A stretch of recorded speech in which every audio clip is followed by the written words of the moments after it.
Hello' viewers, আজিৰ এই ভিডিঅ'টো ৰেচন কাৰ্ড থকা সকলোৰে বাবে অতি গুৰুত্বপূৰ্ণ, কিয়নো আজিৰ এই ভিডিঅ'টোত ৰেচন কাৰ্ড সম্পৰ্কীয় অতি গুৰুত্বপূৰ্ণ এটা বিষয় আলোচনা কৰিম।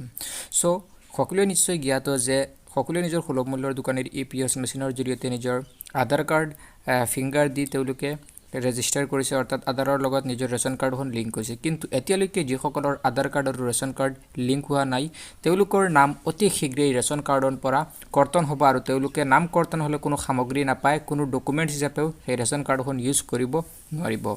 এতিয়া যিসকলৰ ৰেচন কাৰ্ডৰ লগত আধাৰ কাৰ্ড লিংক হোৱা নাই তেওঁলোকে কি কৰিব লাগিব, কেনেকৈ কি কৰিব লাগিব, সবিশেষ আজিৰ এই ভিডিঅ'টোত জনাম। ভিডিঅ'টো স্কিপ নকৰি শেষলৈকে চাই থাকিব আৰু এতিয়ালৈকে আমাৰ চেনেলত ছাবস্ক্ৰাইব নকৰিলে চেনেলটো ছাবস্ক্ৰাইব কৰি অল নটিফিকেশ্যন কৰি দিব আৰু ভিডিঅ'টোত এটা লাইক কৰি সকলোৰে সুবিধাৰ্থে সকলোলৈ শ্বেয়াৰ এটা কৰি দিব। যিসকলৰ এতিয়ালৈকে ৰেচন কাৰ্ডৰ লগত আধাৰ কাৰ্ড লিংক হোৱা নাই, যদি আপোনাৰ আধাৰ কাৰ্ড আছে তেন্তে আপুনি সোনকালেই নিজৰ সুলভ মূল্যৰ দোকানৰ EPS মেচিনত গৈ KYC কৰক।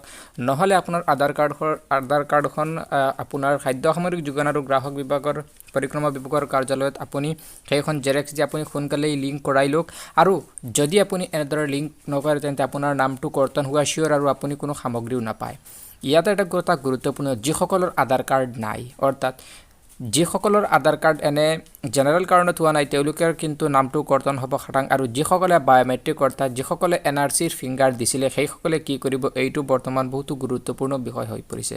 কাৰণ বহুতেই NRCৰ সময়ত বায়'মেট্ৰিক দিছিল, NRCৰ ফিংগাৰৰ কাৰণে তেওঁলোকৰ আধাৰ কাৰ্ড আজিৰ দিনটোলৈকে হোৱা নাই। সেইসকলেও কি কৰিব লাগিব আজিৰ এই ভিডিঅ'টোত সবিশেষ জনাম। যিসকলে বায়'মেট্ৰিক দিছিলে বা NRCৰ ফিংগাৰ দিছিলে সেই হেতুকে তেওঁলোকৰ আধাৰ কাৰ্ড নাই, তেওঁলোকে কি কৰিব লাগিব, প্ৰতিখন জিলাতে খাদ্য অসামৰিক যোগান আৰু গ্ৰাহক পৰিক্ৰমা বিভাগৰ কাৰ্যালয়ৰ পৰা একোখনকৈ ফৰ্ম সকলো সুলভ মূল্যৰ দোকানীক দিয়া হৈছে আৰু সেই ফৰ্মখন ফিল আপ কৰি দিব লাগিব যিসকলৰ আধাৰ কাৰ্ড নাই, অৰ্থাৎ বায়'মেট্ৰিক বা NRC ফিংগাৰ যিসকলে দিছিল।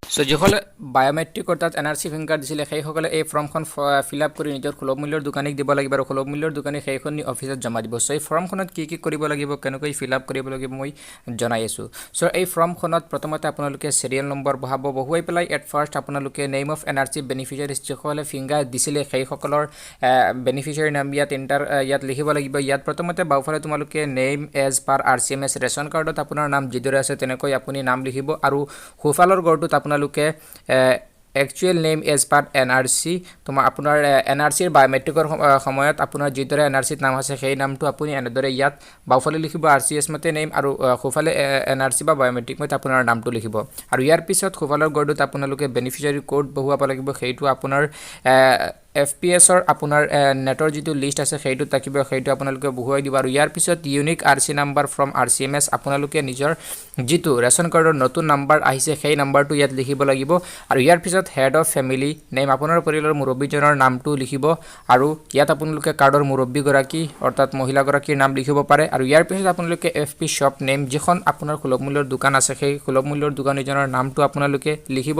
আৰু ইয়াৰ পিছত সেই আপোনাৰ সুলভ মূল্যৰ দোকানীজনৰ যিটো FPS কোড আছে সেই কোডটো আপোনালোকে ইয়াত লিখিব লাগিব। আৰু ইয়াৰ পিছত আপুনি যদি NRCৰ ফিংগাৰ বা বায়'মেট্ৰিক দিছিলে তেন্তে আপুনি আধাৰ কাৰ্ড বনাব নোৱাৰাছে, কাৰণ আপোনাৰ সময়ত তেতিয়া আপোনাৰ হাতত এখন নিশ্চয় আধাৰ এনৰলমেণ্ট ৰিচিপ্ট থাকিব। যেতিয়া আপুনি আধাৰৰ ফিংগাৰ দিছিলে সেই আধাৰৰ ৰিচিপ্টখনৰ পৰা আপোনালোকে সেই এনৰলমেণ্ট নাম্বাৰ যিটো আছে সেই এনৰলমেণ্ট নাম্বাৰটো ইয়াত আপোনালোকে ফিল আপ কৰিব লাগিব। এনেদৰে যিসকলে NRCৰ ফিংগাৰ বা বায়'মেট্ৰিক দিছিলে সেইসকলে এই ফৰ্মখন ফিল আপ কৰি নিজৰ সুলভ মূল্যৰ দোকানীক জমা দিব লাগিব শীঘ্ৰেই, অন্যথাই তেওঁলোকৰ নামো ৰেচন কাৰ্ডৰ পৰা কৰ্তন হ'ব আৰু কোনো সামগ্ৰী নাপাব। আজি আছিল এইটো ভিডিঅ' সকলোৰে সুবিধাৰ্থে শ্বেয়াৰ কৰি দিব। মিলি আছোঁ নেক্সট সুন্দৰ ভিডিঅ'ৰ সৈতে। আজি ইমানলৈ, bye bye, thank you for ৱাচিং দিছ ভিডিঅ'।